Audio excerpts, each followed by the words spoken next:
السلام علیکم رحمۃ اللہ۔ سوال پوچھا گیا ہے کہ کیا بغیر وضو کے قرآن مجید پڑھا جا سکتا ہے؟ اور اسی طرح جو ہمارے پاس موبائل ایپ میں جو ہے وہ قرآن مجید جو ہے وہ موجود ہوتا ہے اپلیکیشن کی صورت میں، کیا اس کو بغیر وضو کے پڑھ سکتے ہیں؟ پہلی بات یہ سمجھ لیں کہ قرآن مجید بغیر وضو کے پڑھا جا سکتا ہے، حالت جنابت میں اور حالت حیض میں نہ ہو، بغیر وضو کے قرآن مجید پڑھا جا سکتا ہے۔ قرآن مجید بغیر وضو سے پڑھنے میں کوئی حرج نہیں ہے۔ اور یہ لیکن جب قرآن مجید کو چھونا ہے، ایک ہے قرآن مجید کی قرات کرنا، وہ بغیر وضو کے ہو سکتی ہے، ایک ہے قرآن مجید کو چھونا، مس کرنا، تو اس کے لیے اللہ تعالیٰ نے قرآن مجید کے اندر فرمایا ہے لا یمسہ الا المطہرون۔ قرآن مجید کو بہت مطہر لوگ چھوتے ہیں۔ اب اس سے فرشتے بھی مراد ہیں اور اس سے انسان بھی مراد ہیں، یعنی مطہر لوگ۔ اب مطہر طاہر نہیں کہا، لا یمسہ الا الطاہرون یہ نہیں فرمایا، لا یمسہ الا المطہرون۔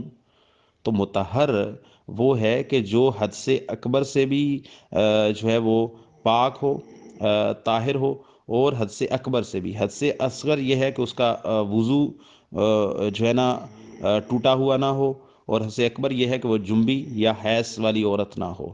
تو اس طرح رسول اللہ صلی اللہ علیہ وسلم نے فرمایا لا یمسہ الا طاہر، لا یمس القرآن الا طاہر۔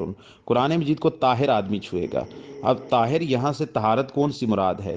یہاں پر طہارت جو ہے وہ حسی بھی مراد ہے، طہارت معنوی بھی مراد ہے۔ طہارت حسی سے مراد کہ اس کے ہاتھ وغیرہ پاک ہوں، اس میں کوئی نجاست نہ ہو۔ معنوی سے مراد یہ ہے کہ اس کا حد سے اکبر بھی نہ ہو، حد سے اصغر بھی نہ ہو، بے وضو بھی نہ ہو اور جنبی بھی نہ ہو، تب قرآن مجید کو چھو سکتا ہے۔ جمہور علماء امت کا یہی موقف ہے، قرآن مجید کی آیت اور نبی پاک کی حدیث کی وجہ سے۔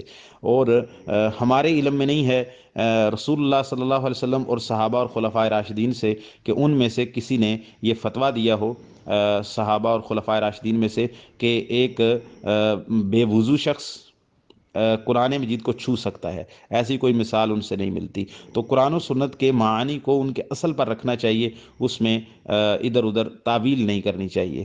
تو قرآن مجید کہتا ہے مطہر لوگ چھوئیں، تو مطہر میں جو ہے وہ با وضو بھی ہونا چاہیے اور با غسل بھی ہونا چاہیے۔ یہ ساری چیزیں اس میں آ گئی، اور مسلمان بھی ہونا چاہیے، وہ ساری چیزیں بھی آ گئی۔ اور حدیث کہتی ہے طاہر ہو، تو طہارت کون سی؟ طہارت جو ہے وہ اصغر بھی ہونی چاہیے، یعنی وضو ہو، طہارت اکبر یعنی غسل ہو، جنبی نہ ہو، حیض والی نہ ہو عورت۔ تو یہ ساری چیزیں ضروری ہیں۔ تو قرآن مجید کو چھونے کے لیے باوضو ہونا ضروری ہے۔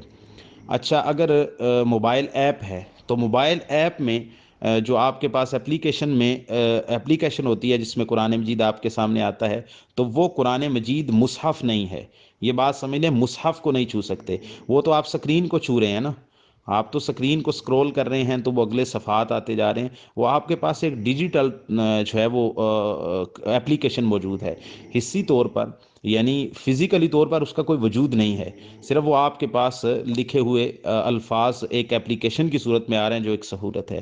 تو وہ جو ہے بے وضو حالت میں بھی موبائل کے اپلیکیشن سے آپ سکرین کو چھوتے ہیں، آپ تو قرآن مجید کے الفاظ کو چھو ہی نہیں رہے، تو نہ ہی قرآن مجید کے الفاظ اس میں جو ہے وہ حقیقی طور پر موجود ہوتے ہیں۔ وہ تو بس ایک اپلیکیشن ہے، ڈیجیٹل چیز ہے، تو اس میں اس کو پڑھنے میں کوئی حرج نہیں۔ ہاں، دکان سے آپ لیتے ہیں قرآن مجید تو ایک اس کے بعد باہر گتا ہے، جو باہر گتا ہے نا وہ قرآن مجید نہیں ہے، جو اس کے اوپر جلد چڑھی ہوئی ہے، گتا ہے، وہ قرآن مجید نہیں ہے، وہ تو اس کے اوپر جلد ہے۔ تو لہٰذا اگر آپ جلد کو پکڑ کر اس کو اپنے بیگ میں ڈال لیتے ہیں، پیک کر لیتے ہیں، تو اس میں کوئی حرج نہیں ہے۔